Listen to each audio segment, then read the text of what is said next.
Oke, sudah mulai didorong pembayaran dengan mekanisme digital agar kalau di pasar sih jadi lebih higienis rasanya. Beberapa menilai jadi nggak perlu pegang uangnya, kemudian pegang barang, tapi langsung di digital gitu ya. Sementara itu pemirsa, Bank Indonesia menetapkan biaya merchant discount rate sebesar 0,3% berlaku mulai 1 Juli kemarin. Nah, untuk usaha mikro ini khususnya ya, sebelumnya kelompok usaha kecil, menengah, dan besar sudah dikenai biaya layanan yakni sebesar 0,7%.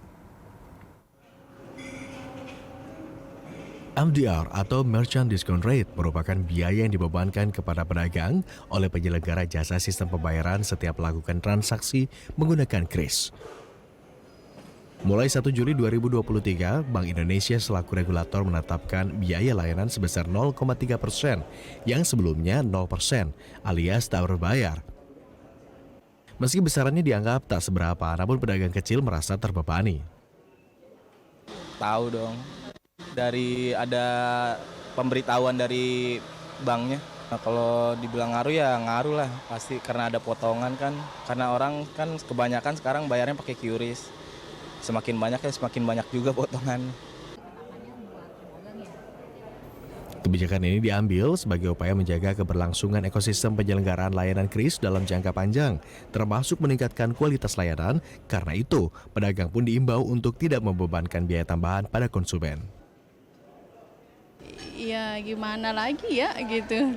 Ya gimana lagi, nggak bisa ngomong apa-apa gitu. 0,3 ya gitu. Ya gimana lagi kita. Semuanya kan mengguna kris gitu. Ya gimana lagi kalau kita udah naikin juga gimana gitu. Kita nggak bisa ngomong apa-apa gitu kan. Ya gimana yang lainnya aja kita mengikut gitu.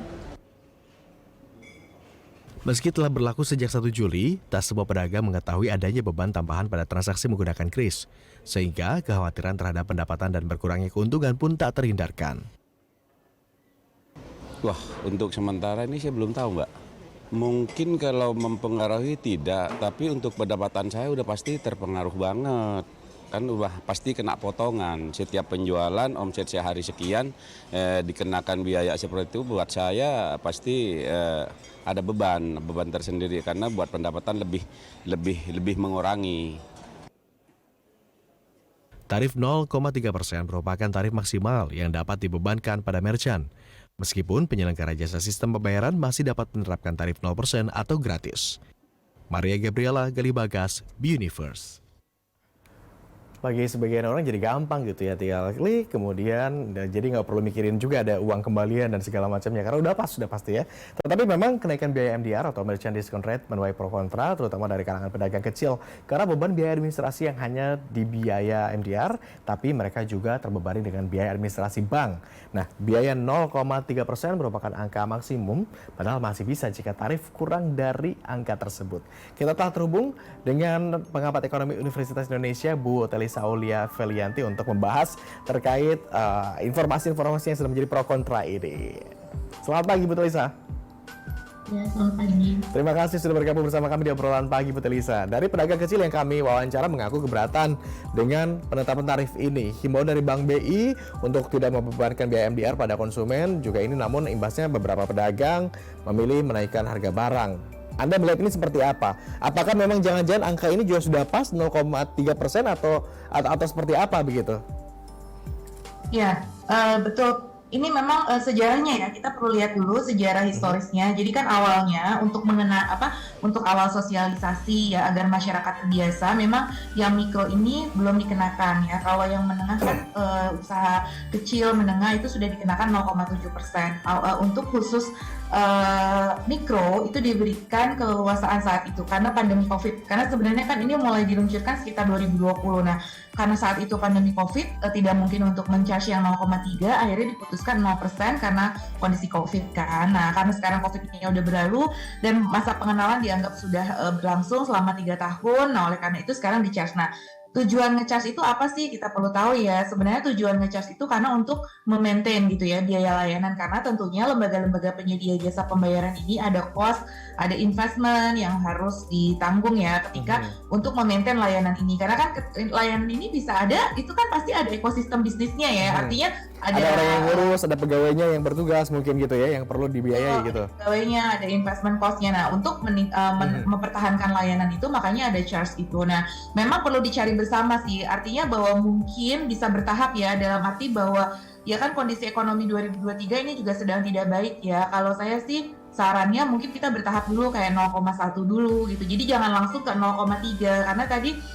usaha mikro itu kan adjustment terhadap resesi itu tidak ini ke usaha kecil dan menengah ke usaha besar, sehingga itu yang mungkin jadi tapi tetap artinya maintenance itu tetap ada ya, dan biaya maintenance itu kan sebenarnya sudah ada dari kelas kecil menengah juga, itu bisa semacam subsidi silang lah gitu artinya. Bu Telisa, tapi 0,3% itu make sense atau enggak sih besarannya? Ya 0,3% sebetulnya make sense sih, karena kalau misalkan debit card gitu-gitu tuh kadang lebih tinggi ya, maksudnya sebenarnya tuh kan kita udah biasa sebetulnya ada penggunaan debit card, credit card, nah itu tuh sebenarnya lebih tinggi ya sekitar 0,7-an juga gitu. Jadi artinya sebenarnya 0,3 itu angka yang sudah dipertimbangkan sebetulnya di bawah itu gitu. Jadi artinya sudah mempertimbangkan juga, cuma memang tadi ya banyak hal yang harus diperbaiki juga dari kris ini karena kesiapan masyarakat dan lain sebagainya. Jadi memang harus ada jalan tengah sih, karena masing-masing itu punya reason sebetulnya masyarakat kecil. Bu Telisa, kenyataannya ini pedagang juga kan ternyata penyedia jasa pembayaran ini tentu ada reason juga. Jadi makanya cari jalan tengahnya itu loh, win-win solutionnya itu gitu loh. Mungkin nggak di 0,3 tapi di 0,1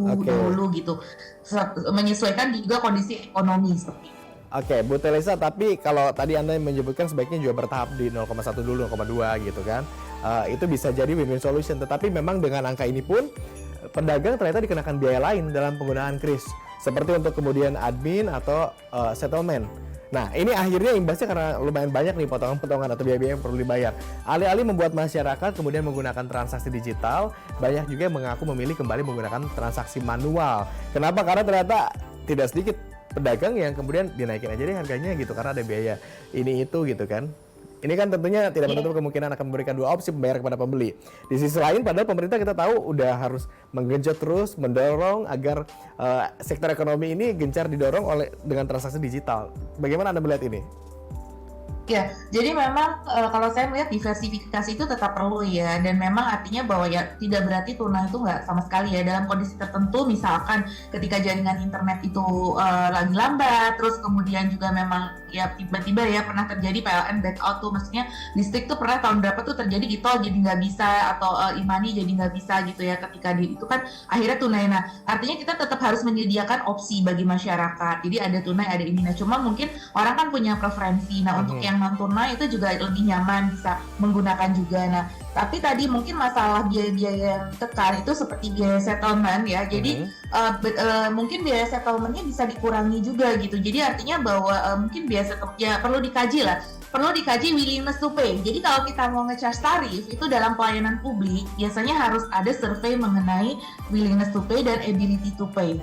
Nah, berapa sih masyarakat tuh able-nya atau willing-nya? Nah, sehingga ketemu itu sama kayak tarif kereta juga begitu. Jadi, memang untuk pelayanan-pelayanan publik itu ada unsur public service obligation-nya yang harus kita lihat, di mana mikro ini sebagai public service obligation. Nah, sedangkan yang komersial itu kan yang bisa menggunakan lebih kepada market rate. Nah, jadi harus dikaji dulu berapa sih sebenarnya willingness to pay-nya, biaya settlement yang sanggup. Jadi menurut saya risetnya harus dikaji dulu sih lebih dalam, maksudnya ketika menentukan itu dan meminta masukan sehingga akhirnya bisa, tapi kan tetap bisa termaintain juga, artinya seperti itu. Jadi kalau saya lihat sih solusinya memang harus dikaji benar-benar berapa sih angka yang sanggup dan willing untuk dibayar oleh mikro. Ini kita coba berikan analogi. Coba nanti kita lihat bersama-sama ya, dikoreksi jika ini kemudian ada yang keliru, Bu Telisa sebagai pengamat ekonomi. Kalau misalnya kita lihat skema pembayaran biaya MDR atau merchant discount rate pada kris ini, misal gitu ya, kita analogikan seseorang pedagang gitu ya, menjual dagangan seharga Rp20.000, maka kemudian setiap kali transaksi pedagang kan ini akan dikenakan biaya MDR atau merchant discount rate sebesar 0,3% atau sebesar Rp60 ya, bener kan? 0,3% dikali Rp20.000, jadi total untuk satu porsi misalkan makanan yang dijual ini adalah Rp60 saja. Biaya ini tapi belum termasuk biaya admin dari setiap transaksi yang dilakukan gitu ya. Nah, jika dalam sehari misalnya pedagang menjual 100 item, misalkan taruhlah mie ayam atau bakso gitu ya, 100 item terjual dengan transaksi menggunakan kris, tadi harga satu porsinya Rp20.000 gitu ya. Misalkan pedagang tersebut ini harus, artinya berarti ada Rp60 tadi dikali 100 porsi begitu ya. Jadi total ada Rp6.000 setiap harinya. Dan jika diakumulasikan berarti kalau berjualan terus aktif selama 1 bulan 30 hari berarti ada 60.000 dikali 30 hari yang 6 maksud kami dikali 30 hari yang artinya total jumlahnya berarti lumayan besar begitu ya. Ini ada sampai 60 dikali 3 Rp180.000 ya berarti ya. Oke, ini meskipun bukan nilai yang ini kita koreksi, ini Rp180.000 berarti ya. Nah ini walaupun memang bukan angka yang fantastis begitu ya, tetapi kalau misalnya kita lihat gitu ya, kalau kita lihat Rp180.000 bagi pedagang mikro ini tentu hal yang bisa dirasakan cukup memberatkan begitu ya. Inilah kemudian yang membuat orang kemudian bisa cukup dimengerti kenapa mulai pro kontra begitu. Karena pelaku usaha mikro juga kan perlu pengeluaran untuk beban lain yang cukup besar untuk skala bisnisnya seperti ada sewa admin kalau berjualan di platform online gitu ya. Kemudian uangnya perlu diputar kembali gitu ya. Gimana Anda melihat ini? Iya, menarik sekali ya tadi simulasi yang dilakukan. Nah itulah makanya perlu riset sebenarnya berapa sih dari structure-nya. Jadi kita harus tahu P&L-nya ya. Kalau di dalam model bisnis itu kita harus tahu P&L structure-nya. Jadi ketika menentukan itu kita lihat P&L-nya 180.000 tadi dibandingkan dengan omsetnya berapa ya. Kita harus lihat tadi omsetnya berapa, itu memang 0,3% dari omset. Jadi structure biayanya itu berapa. Nah benar sekali bahwa sebenarnya gini, yang jadi permasalahan itu juga likuiditas dari uang itu sendiri ya. Jadi kelemahan dari Kris ini salah satu yang atau bukan kelemahan ya, artinya yang sering dikeluhkan itu uangnya tuh nggak langsung, jadi harus H+1 gitu. Jadi misalkan sedangkan dia itu uangnya kan harus muter untuk besok tadi tukang mie ayam misalkan untuk besoknya lagi dia harus beli ini yang input bahan bakunya. Nah itu kan dia harus nunggu dulu sehari, nah sedangkan modal dia udah kesimpan di situ. Nah itu yang yang harus dipercepat juga mungkin. Jadi artinya angka 0,3 itu sebenarnya kita lihat biaya secara keseluruhan juga, yaitu biaya opportunity cost. Jadi dari penggunaan uang itu harus cepat gitu. Nah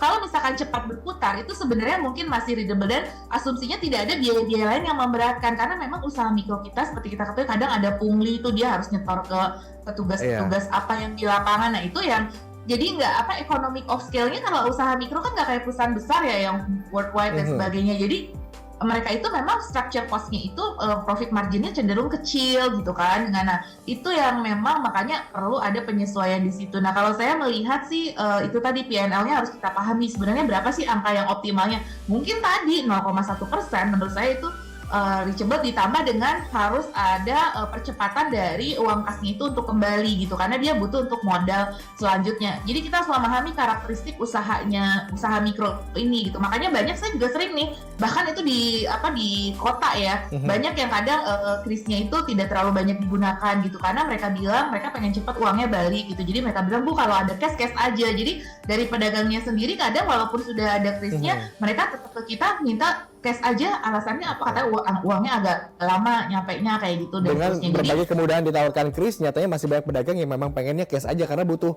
diputar cepat gitu ya cash flow-nya ya. Betul, diputar cepat, betul. Jadi makanya mungkin itu harus dipikirkan oleh pengelola juga untuk settlement-nya. Nah tadi benar setiap settlement tuh ada, tapi settlement tuh kan nggak setiap transaksi Mas. Jadi itu sehari sekali. Jadi kalau dia mau balik itu bayar settlement-nya tuh sekitar Rp2.000 kalau tidak salah.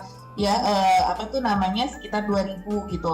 Kalau transaksinya di bawah 50.000, kalau di atas 50.000 tuh 3.000 setiap settlement. Jadi ada tambah. Nah, jadi tadi ditambah dengan kalau dia settle tiap hari mau itu balik itu 3.000 kali jumlah 30 hari berarti.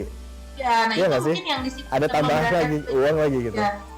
Jadi selain MDR itu masalah biaya settlement juga sih Mas. Jadi itu juga mungkin yang makanya P&L-nya ini loh yang harus kita riset bersama. Kalau sehari mungkin nggak kerasa ya Bu ya, Bu Telisa hanya 6.000 atau mungkin tadi biaya settlement hanya 2.000, tapi kalau kita kalikan dalam 1 bulan gitu ya, 30 hari kali 2.000 buat biaya settlement-nya aja udah berapa gitu. Besar ya. Dan mungkin kalau yang transaksinya itu sedikit itu makin tipis lagi gitu. Kalau yang transaksinya banyak nih, misalkan usaha mikro yang omsetnya makin gede, semakin gede omset dia itu tidak terasa. Nah kalau masalahnya tuh kalau omsetnya kecil itu jadi lebih terasa gitu loh. Itu yang mungkin harus dipikirkan ya. Makanya di sini butuh atau jalan tengah dan mungkin juga ada peran fiskal Mas di sini. Mungkin ada subsidi dari Kemenkop UKM atau dari government untuk mensubsidi biaya ini ya. Yang 0,1 sendiri mungkin atau 0,2 misalkan itu harus disubsidi. Jadi nanti ke masyarakat ke usaha mikronya itu 0,1 misalkan kayak gitu. Jadi memang harus Baik. ada bersama-sama ekosistemnya gitu. Dari seluruh stakeholder ya kalau ekosistem ini pengen berjalan dengan baik gitu. Baik, Bu Telisa, itu jadi catatan-catatan bagi pemerintah termasuk juga bagi para pedagang untuk kembali mempertimbangkan, lihat-lihat, dihitung-hitung lagi secara bijak untuk ruginya seperti apa. Terima kasih atas kesediaan Anda Bu Telisa untuk bergabung bersama kami di obrolan pagi. Ini menginspirasi sekali pagi hari ini gitu ya. Jadi penentangan buat kita semua. Selamat pagi Bu Telisa.